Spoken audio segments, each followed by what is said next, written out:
അഭിവന്യ പിതാക്കന്മാരെ, വന്യരായ റമ്പാച്ചന്മാരെ, ശ്രേഷ്ഠരായ വൈദികരെ, സഹോദരീ സഹോദരങ്ങളെ, കുഞ്ഞുങ്ങളെ, പരിശുദ്ധനായ പരിമല തിരുമേനിയുടെ ഓർമ്മപ്പെരുന്നാൾ ആഘോഷിക്കുവാൻ തക്കവണ്ണം ഓർത്തഡോക്സ് സഭയുടെ വിശ്വാസികൾ ലോകത്തിൽ എവിടെയെല്ലാം ഉണ്ടോ അവിടെയെല്ലാം തയ്യാറെടുക്കുകയാണല്ലോ. ലക്ഷക്കണക്കിന് ആളുകൾ ഈ ദേവാലയത്തിലേക്കുള്ള തീർത്ഥയാത്രയുടെ പ്രയാണം ആരംഭിച്ചു കഴിഞ്ഞു. ഭാരതത്തിൽ ഇത്ര ശ്രദ്ധിക്കപ്പെട്ട ഒരു ദേവാലയം ക്രൈസ്തവരുടെ ഇടയിൽ ചുരുക്കമാണ്. ഭാരതീയനായി ജനിച്ച് പരിശുദ്ധിയുടെ പടവുകൾ താണ്ടിയ വ്യക്തികളും ചുരുക്കമാണല്ലോ. പിതാവിന്റെ ഖബറിലേക്ക് നാം കടന്നു വരുന്നത് ധാരാളം ആവലാതികളുമായിട്ടാണ്. വിങ്ങിപ്പൊട്ടുന്ന ഹൃദയവുമായിട്ടാണ്. ഉത്തരമില്ലാത്ത ചോദ്യങ്ങളുമായിട്ടാണ്. എന്നാൽ ഇവിടെ നിന്ന് മടങ്ങുമ്പോൾ നമ്മളുടെ ഹൃദയത്തിന് ആശ്വാസം, നമ്മുടെ മനസ്സിന് ലഭിക്കുന്ന ഒരു തണുപ്പ് അത് മറ്റൊന്നു നിന്നും നമുക്ക് ലഭിക്കുന്നില്ല. കഴിഞ്ഞ ഒരു നൂറ്റാണ്ടിലധികമായി മലങ്കര സഭയ്ക്ക് വേണ്ടി ദൈവസന്നിധിയിൽ പ്രാർത്ഥനകൾ അർപ്പിക്കുന്ന ഈ പുണ്യപിതാവിൻ്റെ ഖബറിങ്കിൽ നിൽക്കുവാൻ തക്കവണ്ണമുള്ള ശേഷി പോലും ഇല്ലാത്തവരാണ് നമ്മിലേറെയും. ഈ ദിവസം ദൈവത്തിൽ ശരണപ്പെട്ടുകൊണ്ട് നമ്മുടെ ധ്യാനത്തിനായി ഞാൻ തിരഞ്ഞെടുത്തിരിക്കുന്ന വേദഭാഗം പരിശുദ്ധനായ യോഹന്നാൻ ശ്ലീഹായുടെ സുവിശേഷം അധ്യായം 39 മുതൽ 42 വരെയുള്ള വാക്യങ്ങളാണ്. ഞാൻ ചെയ്തതൊക്കെയും അവൻ എന്നോട് പറഞ്ഞു എന്ന് സ്ത്രീ സാക്ഷ്യം പറഞ്ഞ വാക്ക് നിമിത്തം ആ പട്ടണത്തിലെ എല്ലാ ശമരിയക്കാരും അവനിൽ വിശ്വസിച്ചു. അങ്ങനെ ശമരിയർ അവന്റെ അടുക്കൽ വന്ന് തങ്ങളോടുകൂടെ പാർക്കണം അവനോട് അപേക്ഷിച്ചു. 2 നാൾ അവിടെ പാർത്തു. ഏറ്റവും അധികം പേർ അവന്റെ വാക്ക് കേട്ട് വിശ്വസിച്ചു. നിന്റെ വാക്കുകൊണ്ടല്ല ഞങ്ങൾ വിശ്വസിക്കുന്നത്, ഞങ്ങൾ തന്നെ കേൾക്കുകയും അവൻ സാക്ഷാൽ ലോകരക്ഷിതാവ് എന്നറിയുകയും ചെയ്തിരിക്കുന്നു എന്ന് സ്ത്രീയോട് പറഞ്ഞു. പരിശുദ്ധനായ യോഹന്നാൻ ശ്ലീഹായുടെ സുവിശേഷം 4-ാം അധ്യായം 39 മുതൽ 42 വരെയുള്ള വാക്യങ്ങൾ. 4 സുവിശേഷങ്ങൾ താരതമ്യപ്പെടുത്തി നോക്കുമ്പോൾ യോഹന്നാന്റെ സുവിശേഷത്തിന് അതിൻ്റെതായ പല പ്രത്യേകതകളും നമുക്ക് മനസ്സിലാക്കുവാൻ സാധിക്കും. അതിൽ കൊടുത്തിരിക്കുന്ന വിഷയങ്ങളുടെ കാര്യത്തിലായിരുന്നാലും ആഖ്യാന രീതിയുടെ കാര്യത്തിലായിരുന്നാലും ദൈവശാസ്ത്രത്തിന്റെ കാര്യത്തിലായിരുന്നാലും യോഹന്നാന്റെ സുവിശേഷം അതിൻ്റെതായ ഒരു രീതി പുലർത്തി വരുന്നുണ്ട്. ഉദാഹരണമായി പറഞ്ഞാൽ ആദ്യത്തെ 3 സുവിശേഷങ്ങളിലും നിറഞ്ഞു നിൽക്കുന്ന ഒന്നാണ് കർത്താവിൻ്റെ ഉപമകൾ, കഥാരൂപത്തിലുള്ള ഉപമകൾ. എന്നാൽ യോഹന്നാന്റെ സുവിശേഷത്തിൽ അത്തരത്തിലുള്ള ഒരു ഉപമ പോലും നാം വായിക്കുന്നില്ല. കഥാരൂപത്തിലുള്ള ഒരു വർണ്ണനകളും നാം കാണുന്നില്ല. ചില രൂപകങ്ങളൊക്കെ കാണുന്നുണ്ട്. ഞാൻ ലോകത്തിൻ്റെ വെളിച്ചമാണ്, ഞാൻ ഇടയനും നിങ്ങൾ ആടുകളുമാണ്, ഞാൻ ആടുകളുടെ വാതിലാണ്, ഞാൻ ജീവന്റെ അപ്പമാണ്, ഞാൻ തന്നെ വഴിയും സത്യവും ജീവനുമാണ്, ഞാൻ പുനരുത്ഥാനവും ജീവനുമാകുന്നു. ഇങ്ങനെയുള്ള രൂപകങ്ങൾ അല്ലാതെ കഥാരൂപത്തിലുള്ള മുടിയനായ പുത്രനെ പോലെ, അല്ലെങ്കിൽ വിധവയുടെയും ന്യായാധിപന്റെയും കഥ, അത്തരത്തിലുള്ള ഒരു ഉപമയിലും സുവിശേഷം അഖ്യാതനും യെരൂശലേം ദേവാലയം യേശുതമ്പുരാൻ ശുദ്ധീകരിച്ചതിനെ പറ്റി ആദ്യത്തെ 3 സുവിശേഷങ്ങളിലും പറയുന്നത് യേശുവിന്റെ പരസ്യ ശുശ്രൂഷയുടെ അവസാന ഭാഗത്താണ്. എന്നാൽ യോഹന്നാൻ സുവിശേഷത്തിൽ 2-ാം അധ്യായത്തിൽ തന്നെ കൊടുത്തിരിക്കുന്നു ദേവാലയത്തിന്റെ ശുദ്ധീകരണം. തന്റെ പരസ്യ ശുശ്രൂഷയുടെ ആരംഭത്തെങ്കിൽ തന്നെ രാത്രിയിൽ മീൻ പിടിക്കാൻ പോയ ശിമോൻ പത്രോസും കൂട്ടരും ഒരു മീൻ പോലും കിട്ടാതെ വലഞ്ഞ സംഭവം ലൂക്കോസ് എവങ്കലിസ്റ്റൻ 5-ാം അധ്യായത്തിൽ പറയുമ്പോൾ യോഹന്നാൻ ശ്ലീഹ അത് പുനരുത്ഥാനത്തിന് ശേഷമുള്ള ഒരു സംഭവമായി 21-ാം അധ്യായത്തിൽ കുറിച്ചിരിക്കുന്നു. ഇങ്ങനെ ധാരാളം വ്യത്യാസങ്ങൾ പറയുവാൻ സാധിക്കും. എന്നാൽ ഈ സുവിശേഷത്തിന്റെ ഒരു ശ്രേഷ്ഠത, യേശുവും ചില വ്യക്തികളുമായി നടത്തുന്ന സംഭാഷണവും അതിൻ്റെ ബാക്കിപത്രവുമാണ്. രാത്രിയിൽ തൻ്റെ അടുക്കൽ കടന്നു വന്ന നിക്കോദീമോസ് എന്ന് പറയുന്ന പരീശനായ റബ്ബിയായ ന്യായശാസ്ത്രിയായ ഒരാൾ ഉത്തരം കിട്ടാത്ത ചോദ്യവുമായി വന്നതാണ്.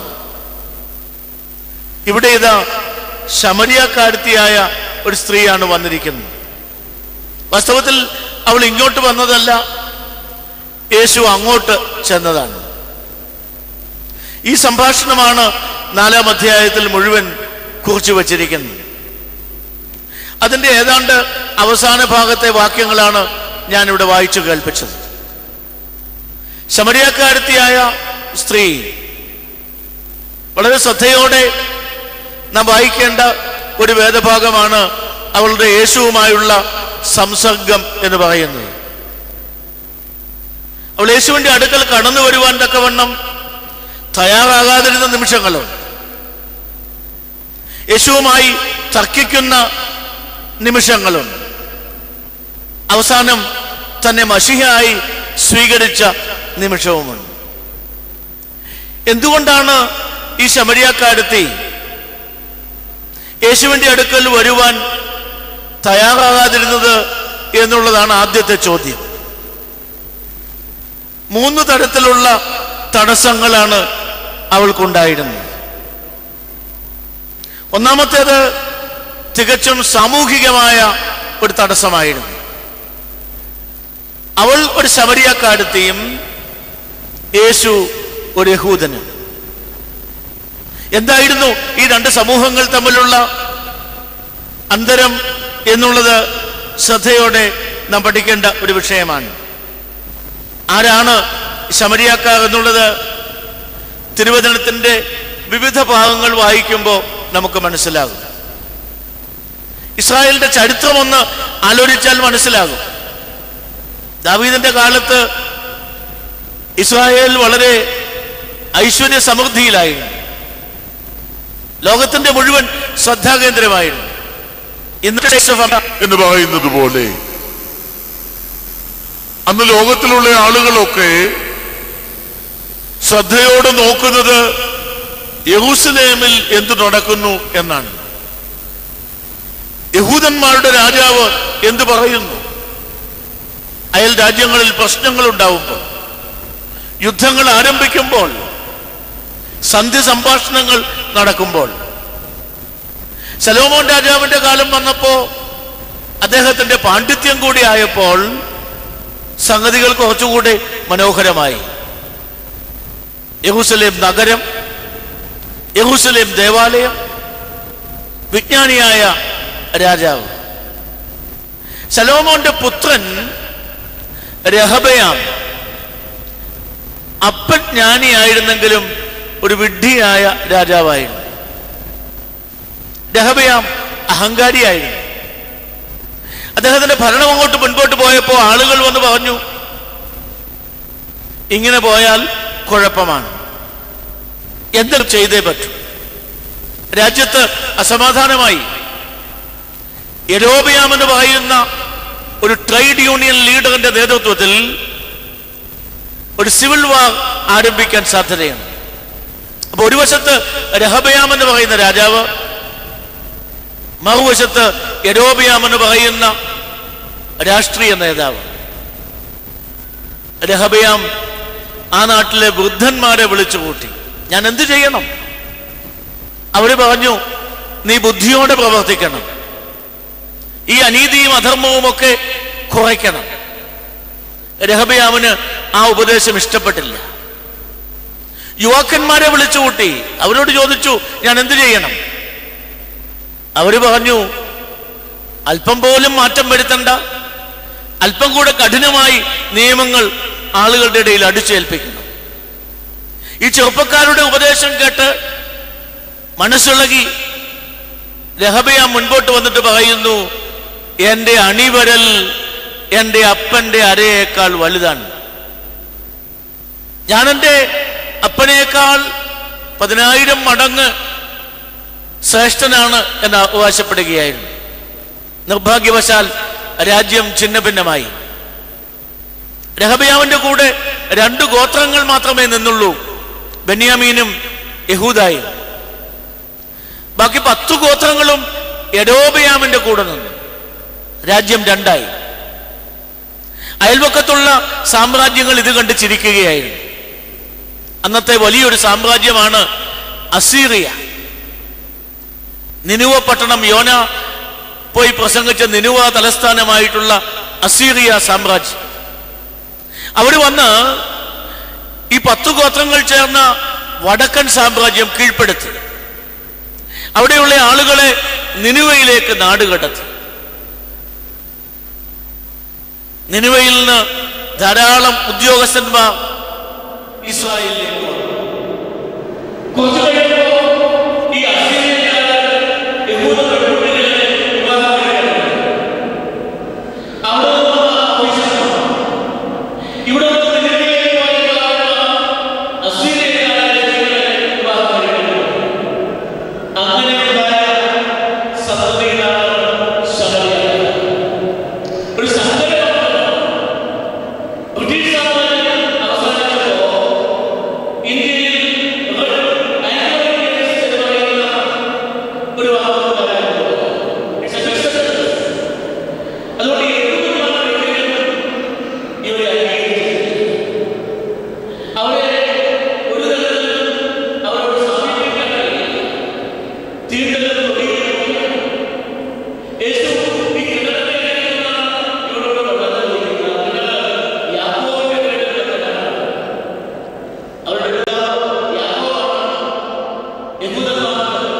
കൊച്ചി രാജ്യത്തെ സ്പെഷ്യൽ എഡ്യൂക്കേഷണൽ ഓഫീസറായി നിയമിച്ചു. വലിയ സാമൂഹിക പരിഷ്കർത്താവായിരുന്നു. ഇതുപോലെയുള്ള പിതാക്കന്മാർ നമുക്ക് പലരും ഉണ്ടായിട്ടുണ്ട്. ഇപ്പൊ ക്രിസ്തുവിലേക്ക് ആളുകളെ കൊണ്ടുവരിക, ഇത് വലിയൊരു വെല്ലുവിളിയാണ് മലങ്കര സഭയുടേത്. 20 നൂറ്റാണ്ടുകൾ പിന്നിടുന്ന ഈ സഭ ഭാരതം മുഴുവൻ ക്രിസ്തുവിന്റെ സന്ദേശം എത്തിക്കുവാൻ തക്കവണ്ണം ഉത്തരവാദിത്തപ്പെട്ടവരാണ്. അതിനുവേണ്ടി കാതോർത്തിരിക്കുന്ന ധാരാളം ആളുകൾ ഈ രാജ്യത്തുണ്ട്. ഈ പുരാതന സഭയുടെ ജീവിത രീതിയും ഈ പുരാതന സഭയുടെ ആരാധനയും ഈ പുരാതന സഭയുടെ ആചാരമര്യാദകളുമൊക്കെ ഈ നാട്ടിന്റെ മണ്ണിനോട് ഇഴുകിച്ചേർന്നതാണ്. അത് പ്രത്യേകിച്ചും താണവർഗത്തിൽപ്പെട്ടവരുടെ ഉയർച്ചയ്ക്ക് കൂടെ ഒരു ഉപാധിയായി തീരുമെങ്കിൽ നമ്മുടെ മിഷനൊക്കെ വിജയിക്കും.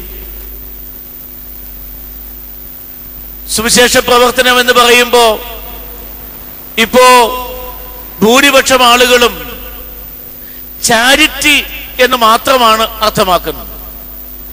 ആർക്കെങ്കിലുമൊക്കെ സഹായം ചെയ്യുക എന്ന് മാത്രമാണ്. പക്ഷെ സുവിശേഷ പ്രവർത്തനത്തിന്റെ ആദ്യപടി സന്ദേശം ആളുകളിൽ എത്തിക്കുകയാണ്. ഈ ഓർത്തഡോക്സ് സഭയ്ക്ക് ഇന്ത്യയിൽ മിഷനുണ്ട്. അമീനിയൻ ഓർത്തഡോക്സ് സഭയ്ക്ക് കൽക്കട്ടയിൽ മിഷനുണ്ട്. സുവിശേഷ പ്രവർത്തനം പരിമള തിരുമേനിയും പത്രോസ് ഉസ്താത്യോസ് തിരുമേനിയും ഒക്കെ കൊടുത്ത മുൻഗണനയോടെ ഈ സഭ കാത്തു പരിപാലിക്കേണ്ടിയിരിക്കുന്നു. ആളുകളുടെ ഇടയിലേക്ക് ഇറങ്ങിച്ചെന്ന് ക്രിസ്തുവിലേക്ക് ആളുകളെ സ്വീകരിക്കുക.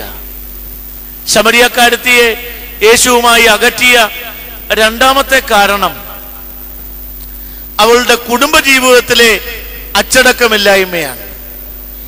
യേശു അവളോട് പറഞ്ഞു, ഞാൻ തരുന്ന വെള്ളം കുടിച്ചാൽ നിനക്കൊരിക്കലും ദാഹിക്കുകയില്ല. അവള് പറഞ്ഞു, അങ്ങനെയാണെങ്കിൽ കുറച്ച് എനിക്ക് തന്നാട്ടെ. യേശു പറഞ്ഞു, നീ നിന്റെ ഭർത്താവിനെ വിളിച്ചുകൊണ്ട് വന്നാൽ തരാം.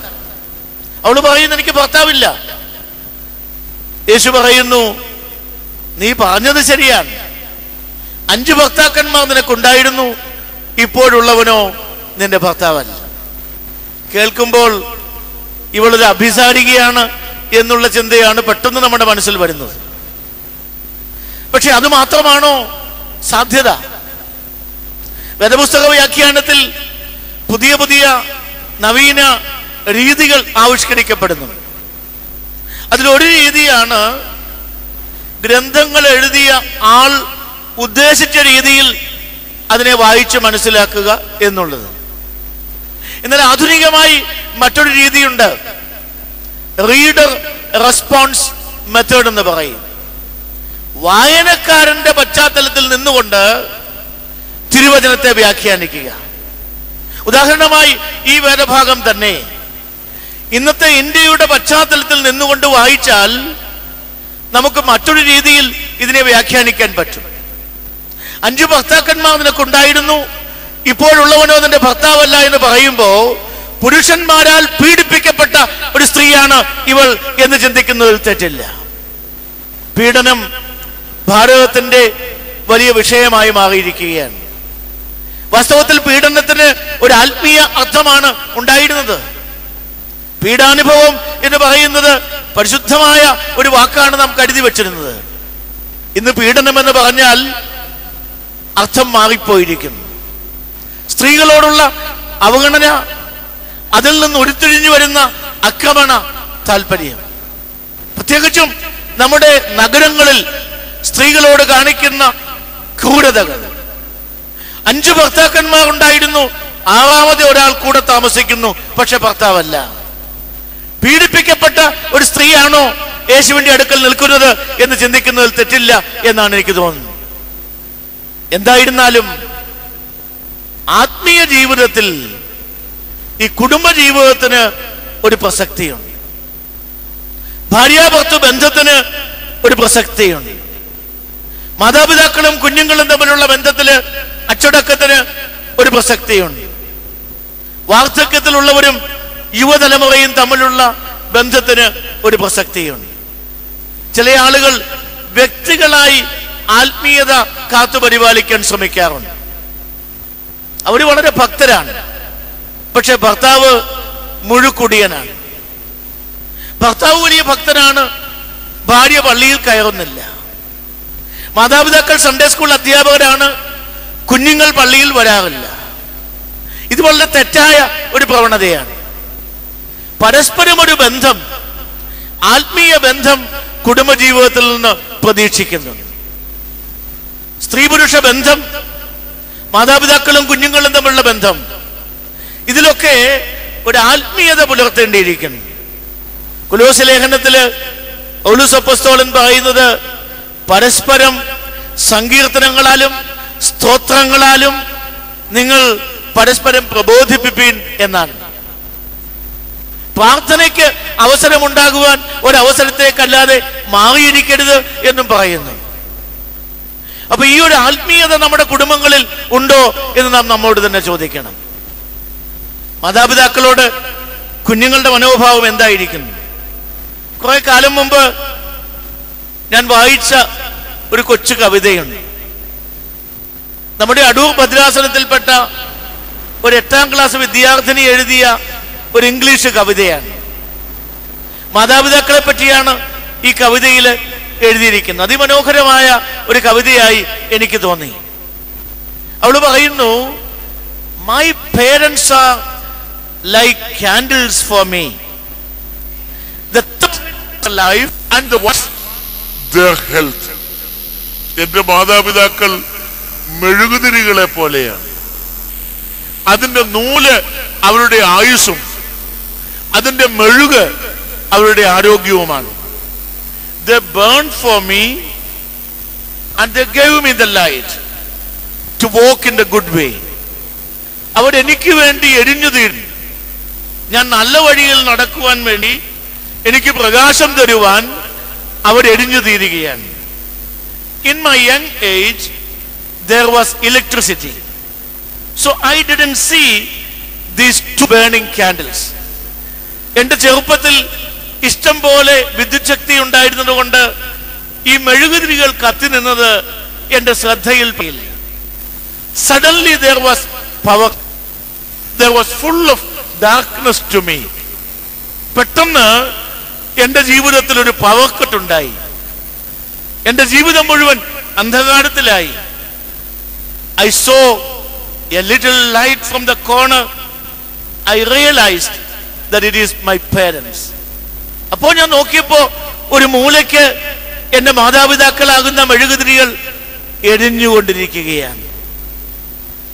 ഞാനത് യാഥാർത്ഥ്യമാക്കി. But it was too late. All the days of my burn ഇതുവരെ താമസിച്ചു. എന്റെ ആയുസ് മുഴുവൻ ഈ തിരികൾ കത്തിക്കൊണ്ടിരിക്കുകയായിരുന്നു. ഇതൊന്ന് മനസ്സിലാക്കുവാൻ ഞാൻ വളരെ താമസിച്ചു. അത് കഴിഞ്ഞ് പറയുന്നു, I can make a new candle that works, but I cannot make a new wick with that ash. എനിക്ക് വേണമെങ്കിൽ ഈ ഉരുകിപ്പോയ മെഴുകുകൊണ്ട് ഒരു പുതിയ മെഴുകുതിരി ഉണ്ടാക്കാം. പക്ഷെ അതിനുള്ളിലെ നൂലുണ്ടല്ലോ, അത് കത്തി എരിഞ്ഞുപോയി. ആ ചാരം കൊണ്ട് ഒരു പുതിയ നൂല് എനിക്ക് ഉണ്ടാക്കാൻ ഒക്കുകയില്ല. സ്വന്തം മാതാപിതാക്കളുടെ സ്നേഹം മനസ്സിലാക്കിയ, അവർ തനിക്ക് വേണ്ടി എന്തു ചെയ്തു എന്ന് ചിന്തിച്ച ഒരു 8ാം ക്ലാസ് വിദ്യാർത്ഥിനിയുടെ കവിതയാണ്. ഇന്ന് അനേകം യുവതീ യുവാക്കൾ മാതാപിതാക്കളുടെ ഇൻസ്ട്രക്ഷൻ ശ്രദ്ധിക്കുന്നില്ല. ഇവിടെ പറയുന്നത് പോലെ ഫുൾ ഓഫ് ഇലക്ട്രിസിറ്റിയാണ്. അവസാനം when there is a power cut, they realize the existence of the burning candles.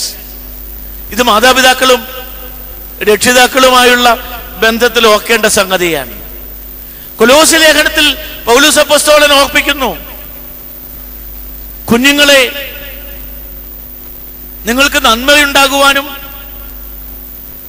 ദീർഘായുസ്സോടിരിപ്പാനും മാതാപിതാക്കളെ ബഹുമാനിപ്പീൻ. മാതാപിതാക്കളോട് പറയുന്നു, പിതാക്കന്മാരെ, നിങ്ങളുടെ മക്കളെ പ്രകോപിപ്പിക്കരുത്. ഇന്ന് അനേകം മാതാപിതാക്കൾ കുട്ടികളെ പ്രവോക്ക് ചെയ്യുകയാണ്. മത്സരബുദ്ധിയുള്ള ഈ ലോകത്തിൽ ഈ മത്സരത്തിൽ വിജയിച്ചു വരുവാൻ തക്കവണ്ണം മാതാപിതാക്കൾ അവരെ വീണ്ടും വീണ്ടും പ്രവോക്ക് ചെയ്യുകയാണ്. എത്ര പേർക്ക് ഈ മത്സരത്തിൽ പങ്കെടുക്കാം? ഈ മത്സരത്തിൽ എല്ലാവർക്കും വിജയിക്കാൻ സാധിക്കുമോ? ഫസ്റ്റ് വാങ്ങിക്കുന്നവർ മാത്രം മതിയോ ഈ സമൂഹത്തിൽ? നമ്മുടെ സൺഡേ സ്കൂൾ പോലും ആ ഒരു പ്രമാണമാണ് പാലിക്കുന്നത്. ഫസ്റ്റ് വാങ്ങിക്കുന്നവരെ പ്രകീർത്തിക്കുന്നു. അവസാനം വരുന്ന ലൻസലൈസസ്. ഞാൻ ചോദിക്കട്ടെ, സെക്കുലർ സ്കൂളിൽ ഫസ്റ്റ് റാങ്ക് വാങ്ങിക്കുന്ന കുട്ടി തന്നെ സൺഡേ സ്കൂളിൽ ഫസ്റ്റ് റാങ്ക് വാങ്ങിച്ചാൽ what is the use of Sunday school? എന്തിനാണ് ഈ സൺഡേ സ്കൂൾ നടത്തുന്നത്? അവിടെ 1-2 സമ്മാനങ്ങൾ വാങ്ങിക്കുന്ന അതേ കുട്ടികൾ ഇവിടെയും 1-2 സമ്മാനങ്ങൾ വാങ്ങുന്നു. അവിടെ ക്ലാസ്സിലെ പുറം ബെഞ്ചിലിരിക്കുന്ന കുട്ടി ഇവിടെ ക്ലാസ് കയറുന്നില്ലെങ്കിൽ സൺഡേ സ്കൂൾ കൊണ്ട് പ്രയോജനമില്ല. അവിടെ ടീച്ചറെ കൂകി വിളിക്കുന്ന കുട്ടി ഇവിടെ ഫസ്റ്റ് വാങ്ങിച്ചാൽ നമ്മുടെ സൺഡേ സ്കൂൾ വിജയിക്കും. അംഗവൈകല്യമുള്ള കുട്ടികൾക്ക് നമ്മളുടെ സൺഡേ സ്കൂളിൽ പ്രവേശനമുണ്ടോ? പ്രോത്സാഹനമുണ്ടോ? സമ്മാനമുണ്ടോ? മന്ദബുദ്ധികളായ കുട്ടികൾക്ക് ഏതെങ്കിലും സൺഡേ സ്കൂളിൽ അഡ്മിഷൻ ലഭിക്കുമോ? അപ്പൊ നാമും ഈ മത്സരത്തിന്റെ ലോകത്തിൽ ജീവിക്കുകയാണ്. ബുദ്ധിയില്ലാത്തവരെ തളർന്നവരായി കരുതുകയാണ്. മന്ദബുദ്ധികളായ കുട്ടികളുടെ ഒരു സ്കൂളിൽ ഒരിക്കൽ ഓട്ട മത്സരമുണ്ടായി. അവർക്ക് അധികമൊന്നും ഓടാനൊന്നും പറ്റുകയില്ല. 50 മീറ്ററേ ഉള്ളൂ. അത് തന്നെ വളരെ ട്രെയിൻഡ് ആയിട്ടുള്ള ടീച്ചേഴ്സ് നിന്ന് പഠിപ്പിച്ചാണ് ഓടിപ്പിക്കുന്നത്. വിസിലടിച്ച ഉടനെ 5 കുട്ടികൾ ഒരുമിച്ച് ഓടി. അല്പം കഴിഞ്ഞപ്പോ ഒരു കുട്ടി താഴെ വീണു. എന്താണ് മറ്റു 4 പേര് ചെയ്തതെന്ന് അറിയാമോ? അവർ തിരികെ വന്നു. ഈ താഴെ വീണ കുട്ടിയെ പിടിച്ചെഴുന്നേപ്പിച്ച് എല്ലാവരും കൂടെ കൈ കോർത്തു പിടിച്ച് ചിരിച്ച് കളിച്ച് മുൻപോട്ട് ഓടി. അതുകൊണ്ടാണ് നാം അവരെ മന്ദബുദ്ധികൾ എന്ന് വിളിക്കുന്നത്. നമ്മുടെ കുഞ്ഞുങ്ങളെ നാം പഠിപ്പിക്കുന്നത്, നീ ഓടുമ്പോ അടുത്ത് ഓടുന്നവരെ ശ്രദ്ധിക്കണ്ട. അവനെ തട്ടിയിട്ടിട്ടാണെങ്കിലും നീ ഒന്നാമത് എത്തണം. ഇടയ്ക്ക് പലരും വീണെന്നിരിക്കും, തളർന്നു പോയെന്നിരിക്കും. It is not your matter, don't bother about those things. ഇതാണ് നമ്മുടെ കുഞ്ഞുങ്ങളെ നാം പഠിപ്പിക്കുന്നത്. ഇത് തെറ്റായ ആത്മീയതയാണ്. ഈ മത്സരം ഇങ്ങനെ വളർന്നു വളർന്ന് വർദ്ധിച്ച് മത്സരിക്കാൻ പ്രാപ്തിയില്ലാത്ത ആളുകൾ വർദ്ധിച്ചു വരികയാണ്. അതുകൊണ്ട് പ്രിയമുള്ളവരെ, കുടുംബജീവിതത്തിൽ, സാമൂഹിക ജീവിതത്തിൽ പരസ്പരം പ്രബോധിപ്പിക്കുക, പരസ്പരം പ്രോത്സാഹിപ്പിക്കുക, ഇത് വളരെ പ്രധാനമാണ്. ഞാൻ ഈ അടുത്ത കാലത്ത് മറ്റൊരു രാജ്യത്ത് പോയപ്പോൾ ഒരാൾ എൻ്റെ അടുക്കൽ പറഞ്ഞു, നമ്മുടെ ഇടവകയിൽ വളരെ ഭാരപ്പെടുന്ന ഒരാളുണ്ട്. അയാളുടെ പ്രിയ മകൻ 10-28 വയസ്സുള്ള ആള് അപകടത്തിൽ മരിച്ചുപോയി. ഈ പിതാവ് സൺഡേ സ്കൂളിന്റെ പ്രധാനപ്പെട്ട ആളാണ്.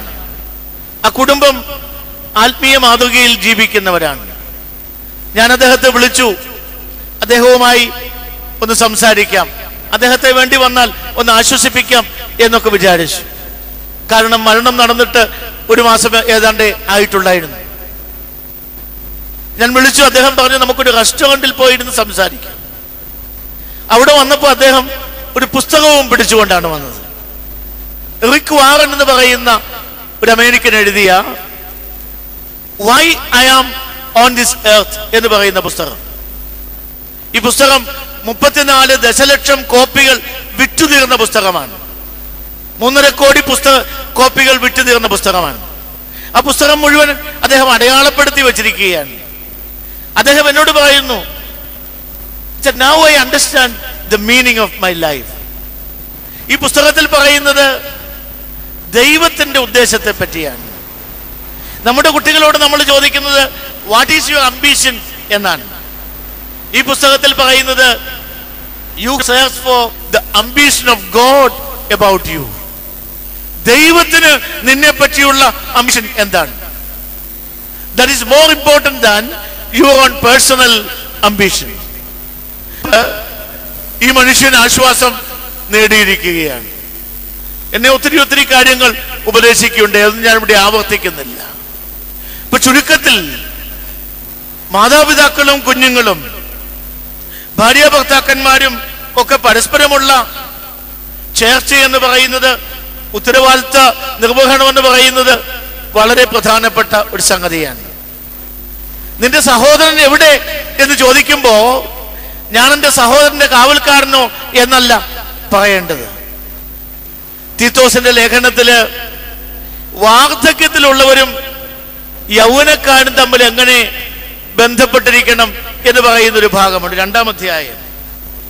അവിടെ പറയുന്നു, വൃദ്ധന്മാരെ പറ്റി ചില കാര്യങ്ങൾ പറയുന്നുണ്ട്. വൃദ്ധന്മാരെ പറ്റി പറയുന്നത് അവർ ചെറുപ്പക്കാരത്തികളെ നല്ല വീട്ടമ്മമാരായി തീരുവാൻ തക്കവണ്ണം പരിശീലിപ്പിക്കണം എന്നാണ്. അപ്പൊ പരസ്പരമുള്ള ദൗത്യ നിർവഹണം വളരെ പ്രധാനപ്പെട്ട ഒന്നാണ്. കുടുംബത്തിലെ ആത്മീയത, കുടുംബത്തിലെ പ്രാർത്ഥന, പരസ്പരമുള്ള സപ്പോർട്ട്, ഇതൊക്കെ വളരെ പ്രധാനപ്പെട്ട കാര്യങ്ങൾ തന്നെയാണ്. ശമരിയക്കാരത്തിയെ യേശുവിൽ നിന്ന് അകറ്റിയ 2 സംഗതികൾ നമ്മൾ കണ്ടു. ഒന്ന് സാമൂഹികമായ ഉച്ചനീചത്വം, 2 അവളുടെ കുടുംബജീവിതത്തിലെ അച്ചടക്കമില്ലായ്മ, ഇൻഡിസിപ്ലിൻ. 3-ാമത്തേത് ആരാധനയിൽ അവൾക്കുണ്ടായിരുന്ന തെറ്റിദ്ധാരണയാണ്. അവള് ചോദിക്കുന്നു, എവിടെയാണ് വാസ്തവത്തിൽ ആരാധിക്കേണ്ടത്? ഈ മലയിലാണെന്ന് ഞങ്ങളുടെ പിതാക്കന്മാർ പറയുന്നു, നിങ്ങൾ പറയുന്നു യെരൂശലേമിൽ ആരാധിക്കണം. ശമരിയക്കാരും യഹൂദന്മാരും തമ്മിലുള്ള അടിസ്ഥാനപരമായ ഒരു വ്യത്യാസം, ശമരിയക്കാർക്ക് അബ്രഹാമായിരുന്നു, യാക്കോബായിരുന്നു പിതാവ്. യഹൂദന്മാർക്ക് അബ്രഹാമായിരുന്നു പൂർവ്വപിതാവ്. ശമരിയക്കാരുടെ വേദപുസ്തകത്തിൽ ഉൽപ്പത്തി, പുറപ്പാട്, ലേവ്യ, സംഖ്യ, ആവർത്തനം 5 ഗ്രന്ഥങ്ങളേ ഉള്ളൂ. യഹൂദന്മാരുടെ പുസ്തകത്തിൽ പ്രവചന ഗ്രന്ഥങ്ങളും സങ്കീർത്തനങ്ങളും കൂടെ ചേർത്തിട്ടുണ്ട്. ശമരിയക്കാർക്ക് ഗരിസീം മലയാണ് വിശുദ്ധ പർവ്വതം, യഹൂദന്മാർക്ക് സീനായി മലയാണ് വിശുദ്ധ പർവ്വതം.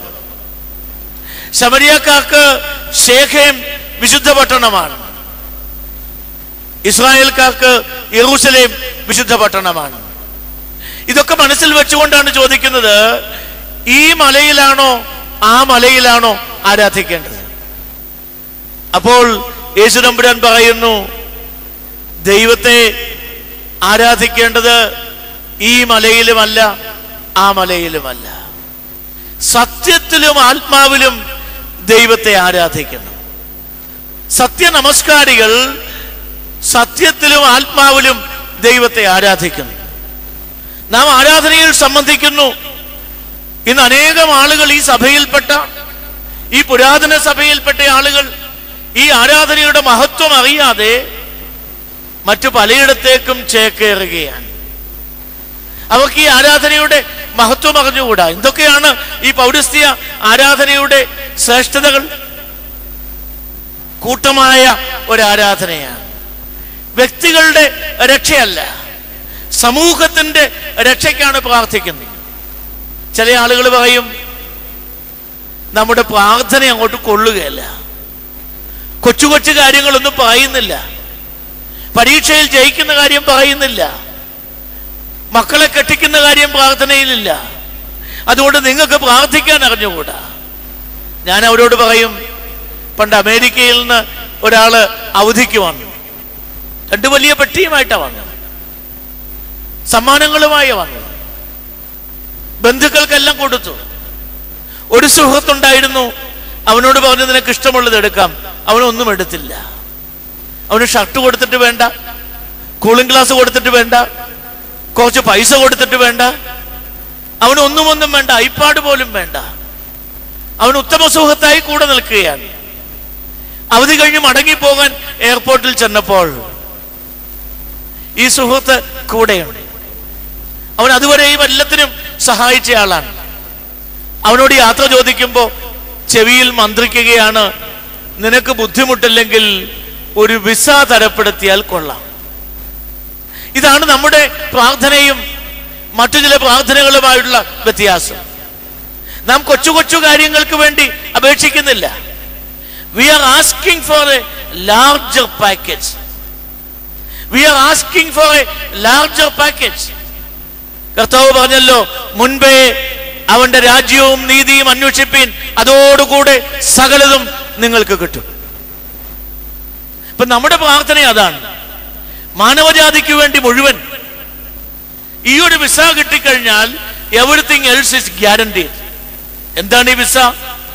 പ്രൊമിയോൺ സദകാകൾ നിങ്ങൾ ശ്രദ്ധിച്ചു കാണും. അവസാനമായി ഒരു വാചകമേ ഉള്ളൂ, ആകയാൽ മനുഷ്യ സ്നേഹമുള്ളവനായ കർത്താവേ ഞങ്ങളോട് കരുണ കാണിക്കണമേ. ആകയാൽ മനുഷ്യ സ്നേഹമുള്ളവനായ കർത്താവേ ഞങ്ങളോട് കരുണ കാണിക്കണമേ. ദൈവത്തിന്റെ കരുണ, ദയ, അത് കിട്ടിക്കഴിഞ്ഞാൽ എല്ലാമായി. നാം പ്രാർത്ഥിക്കുന്നത് പരിശുദ്ധന്മാരോടൊപ്പം ചേർന്ന് നിന്നാണ്. ഞായറാഴ്ച നമസ്കാരത്തിൽ നമ്മൾ ചൊല്ലുന്നുണ്ടല്ലോ, എന്താണ് നമ്മുടെ പ്രാർത്ഥനയെന്ന് ആദ്യത്തെ പാട്ടിൽ തന്നെ പാടുന്നുണ്ട്. നിഷ്ഠയിൽ നിന്നെ പെറ്റ പാവന കന്യകയോടൊപ്പം നാഥാദേവ നൽകുക യോഗ്യത നിൻ സ്തുതി പാടാൻ. നിഷ്ഠയോടെ നിന്നെ പ്രസവിച്ച മാതാവിനോടൊപ്പം നിന്ന് നിന്നെ സ്തുതിക്കുവാൻ ഞങ്ങളെ യോഗ്യരാക്കണമേ. ഇപ്പൊ നിങ്ങൾ പള്ളിയിൽ നിൽക്കുമ്പോൾ മാതാവ് നിങ്ങളോടൊപ്പം നിന്ന് പ്രാർത്ഥിക്കുകയാണ്. ഈ പള്ളിയിൽ നിങ്ങൾ വരുന്നതിന് മുൻപ് തന്നെ മാതാവ് വന്നു കഴിഞ്ഞു. മുന്നം നിന്നാഗമനം ചൊല്ലിയ നൽനിബിയരോടൊപ്പം, മുന്നമേ കർത്താവിനെ പറ്റി പ്രവചിച്ച നിബിയന്മാരും ദീർഘദർശിമാരും, എലിയായും എലീശായും മോശയും, യെശയ്യായും യെരമിയായും ആമോസും ഒക്കെ ഈ പുണ്യപിതാക്കന്മാരെല്ലാം ഇവിടെ നിന്ന് പ്രാർത്ഥിക്കുകയാണ്. ദണ്ഡന പീഡകളേറ്റ സഹദാമൗദ്യാനരുമൊപ്പം, ക്രിസ്തുവിന് വേണ്ടി ദണ്ഡനമേറ്റ സഹദേന്മാർ. അത് കഴിഞ്ഞ് പറയുന്നു, മഹിതന്മാർ ബസേലിയോസ് ഗ്രിഗോറിയോസ് ഇവരൊപ്പം. വിശുദ്ധ പിതാക്കന്മാർ, കപ്പദോക്യൻ പിതാക്കന്മാർ, വലിയമാർ ബസേലിയോസും നിസായിലെ ഗ്രിഗോറിയോസും ജ്യേഷ്ഠനും അനുജനുമാണ്. രണ്ടുപേരും പരിശുദ്ധന്മാരായി പ്രഖ്യാപിക്കപ്പെട്ടു. പഴയ പാട്ടില് ഗ്രിഗോറിയോസ് എന്ന് പറയുന്നത് 2 തവണ ആവർത്തിക്കപ്പെട്ടിരുന്നു എന്ന് പറയുന്നു. കാരണം 3 പേരാണ് കപ്പദോക്യൻ പിതാക്കന്മാർ. വീണ്ടും പറയുന്നു പരിമലമാ ഗ്രിഗോറിയോസ്, പരിമല തിരുമേനി. ഉജ്ജ്വല ദീപമെടുത്തോരൻ ജറിവേറിയ നാരികളൊപ്പം. 5 കന്യകമാർ. അവസാനം പറയുന്നയാള് ജീവിതം മുഴുവൻ കുഴപ്പക്കാരനായിരുന്നു. അന്ത്യനിമിഷം കർത്താവിനെ ഏറ്റുപറഞ്ഞു, വിശ്വാസത്താൽ പറുദീസ നീ അരുളിയ മോഷ്ടാവൊപ്പം. ഇപ്പൊ നാം ആരാധിക്കുന്നത് ഈ ഒരു വലിയ നിരയുടെ കൂടെയാണ്. ഒരു വലിയ ക്യൂവിലാണ് നാം നിൽക്കുന്നത്. അതുകൊണ്ട് പുരുഷന്മാരോട് ഞാൻ പറയും, ഉച്ചവരെ ഈ ക്യൂവിൽ നിന്നിട്ട് ഉച്ച കഴിഞ്ഞ് വേറെ ക്യൂവിൽ പോയി നിൽക്കരുത്. നാം ആരാധിക്കുന്ന ക്യൂവിൽ പരിശുദ്ധ കന്യകമറിയാമും ദീർഘദർശിമാരും സഹദേന്മാരും പിതാക്കന്മാരും പരിശുദ്ധന്മാരും ഒക്കെയാണ്. നമ്മുടെ ആരാധന അതിശ്രേഷ്ഠമാണ്. ഈ ഒരു ആരാധനയുടെ മഹത്വം ഇവിടെ കർത്താവ് പറയുന്നു, നിങ്ങൾ അറിയാത്തതിനെ ആരാധിക്കുന്നു, ദൈവത്തെ അറിഞ്ഞുകൊണ്ട് ആരാധിക്കാൻ പറയുന്നു. പരിശുദ്ധനായ പൗലോസ് അപ്പോസ്തലൻ ആഥൻസിൽ ചെന്നപ്പോൾ, ഗ്രീക്ക് തത്വചിന്തയുടെ ഈറ്റില്ലമായ ആഥൻസിൽ ചെന്നപ്പോൾ അരയോപക മധ്യേ കണ്ടു, ഒരു ബോർഡ് കണ്ടു, അജ്ഞാത ദേവന് എന്ന് എഴുതിയ ഒരു ബോർഡ് കണ്ടു. അപ്പോസ്തലപ്രവൃത്തികൾ 17-ാം അധ്യായം 22-ാം വാക്യം. അദ്ദേഹം പറയുന്നു, നിങ്ങൾ ഭക്തന്മാരായ ആളുകളാണ്. I appreciate your religiousness, but I have seen that you worship a God whom you do not know. നിങ്ങൾ അറിയാത്ത ഒരു ദൈവത്തെ ആരാധിക്കുന്നു, അജ്ഞാത ദേവന് എന്നാണ് എഴുതി വച്ചിരിക്കുന്നത്. ഞാനോ അറിയുന്ന ദൈവത്തെ ആരാധിക്കുന്നു. പ്രിയമുള്ളവരെ, ഈ പരിമല തിരുമേനിയുടെ ഓർമ്മപ്പെടുന്നാൾ നമ്മെ ദൈവത്തെ തിരിച്ചറിയുന്ന നിമിഷത്തിലേക്ക് തിരിച്ചുവിടണം. നിങ്ങളുടെ ഭക്തി എല്ലാവരും അപ്രീഷിയേറ്റ് ചെയ്യും. Everybody will appreciate your religiousness, but are you spiritual?